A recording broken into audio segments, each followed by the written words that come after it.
Charlottesville is also home to a defining moment for this nation in the last few years.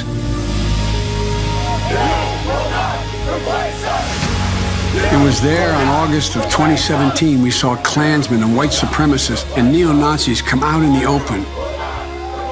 Biden used the Charlottesville march and the president's response to it, which Biden and many others found to be lacking, and used that as an argument to say that Donald Trump should not be president and that we're at a moment of crisis. Excuse me, they didn't put themselves down as you, and you had some very bad people in that group.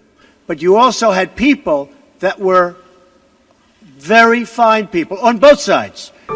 And that's when we heard the words of the President of the United States that stunned the world and shocked the conscience of this nation.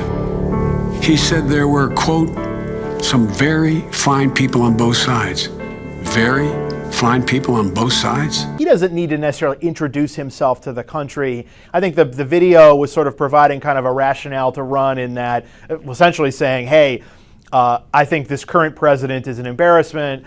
I'm going to run so that we can fix that. I mean, that is, again, it's more of a general election message than a primary election message, but it does give his candidacy a rationale. I think what can be dangerous sometimes is if you spend your campaign saying what you're not, you don't necessarily make a case as for what you actually are and what you believe in and what your policy stances may be. Bringing up Charlottesville, I think, is also a way for him to say that he is sympathetic to the concerns of the people who were targeted by those neo-Nazis. The marchers in Charlottesville didn't like a whole lot of groups of people.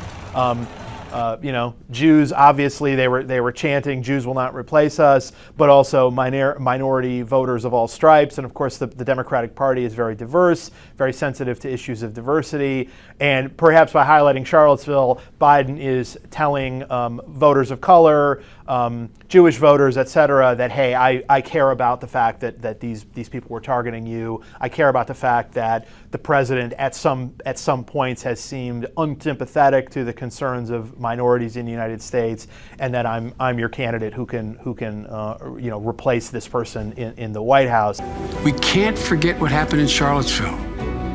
Even more important, we have to remember who we are. This is America.